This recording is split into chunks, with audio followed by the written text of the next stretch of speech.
better to have it pre-measured. Thank you.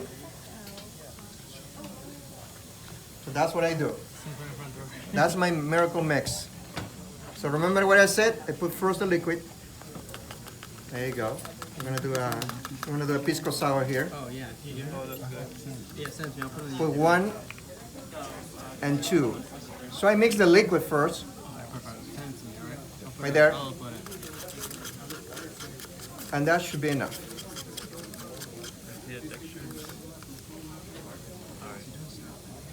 Right? So then after this, I can do two things. I can pick it up and put it in a small dapping dish. Or I just can cover with something. What does covering do? The covering, what it does is prevents for the excess of monomer to escape, so it helps you to the reaction. It's better. We're not allowed to use hands. Well, don't use your cell phone, right? What are you gonna use? That's okay. We can use the cell phone right now. All right, my cell phone. Now, other things you can do, if you can just pick it up the whole thing and put it in a dapping dish and wait. But normally, I like to cover right there and wait. In the meanwhile, I have this matrix, which are gonna Vaseline this. Here, you can use this to cover. Even better. Smart. So, what is the typodon? Here's the typodon. I'm gonna put this guy away. Here's the typodon. I got a tooth here, and the tooth here is gonna help me to, you know what I mean? It's gonna help me to stabilize this one. All I need to do now is put finger here, finger, and baculum lingual. That's what I do. 2 fingers here, baculum lingual, and the occlusal stops. I'm upset. All right? So, check this mix.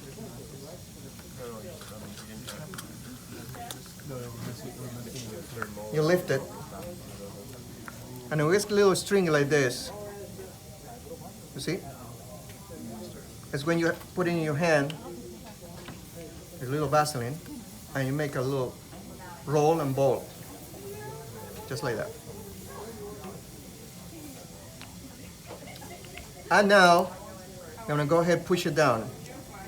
Remember when you get a lot of bubbles? You hate bubbles, eh? I do too. This is what you need. Ready? I have it, 2 seconds. All right, after this, of course, this molar right here is not gonna be in the picture, and this premolar is not gonna be in the picture, so I gotta remove it. And immediately, I sit it down in this articulator, like that. What I normally do in the patient's mouth, I ask the patient, can you close? And you get the occlusion down as well. Okay? So remember I put Vaseline?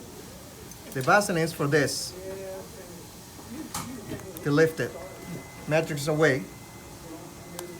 Check the occlusion one more time. Done.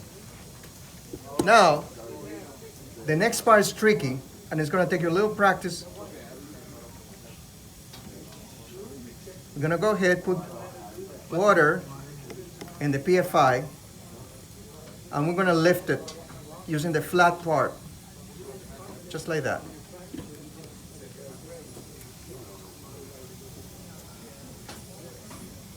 Boom. So notice the high quality inside. So I can leave it alone and I can trim this thing away, but seriously, I don't want to spend my time trimming. So I use a scissors and I start cutting things away, just like that.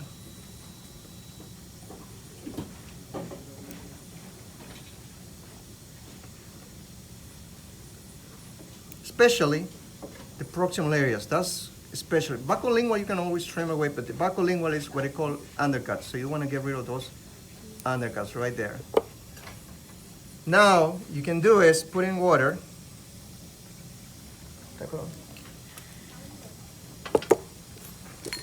Put it back in the typhoon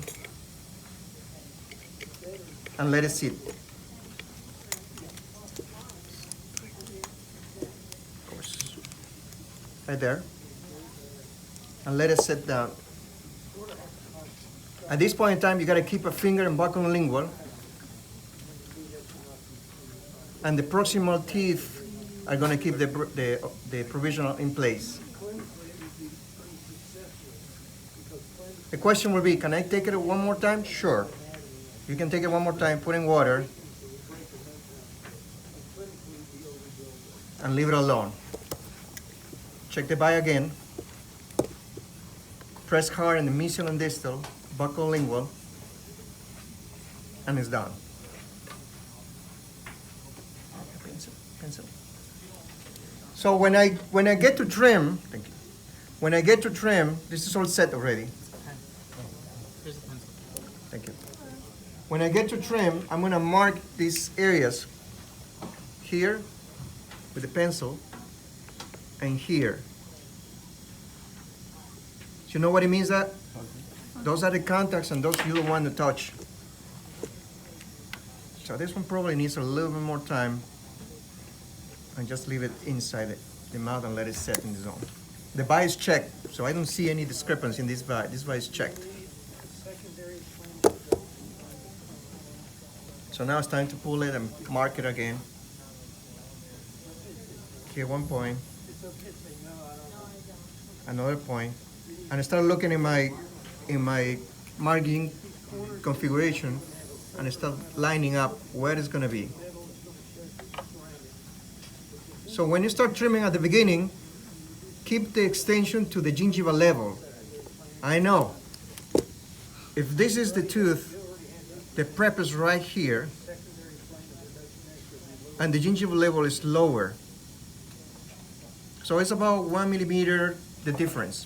If you trim to the gingival level, you'll have some positive error, so you'll be overextended. And that's okay, you can always trim it back up and get it to the point that you need it. So when you mark it like this, like I'm marking right now, and what I'm saying to you is mark it to the gingival level, because the actual margin is right there. So overextend just overextend it. Don't be afraid. When you overextend it, the second time, you're gonna use very low speed to get close to where it's gonna be your goal. Now, if you're going into my competency or in real life, I'd rather to be overextended a little bit, to be underextending and to have a hole and potential food getting inside the tooth, between the tooth and the provisional. So if you had to be a little bit overextended, it's fine. Underextended is not acceptable. All right? If you have any questions, come and get me and I can do the send demo in your station.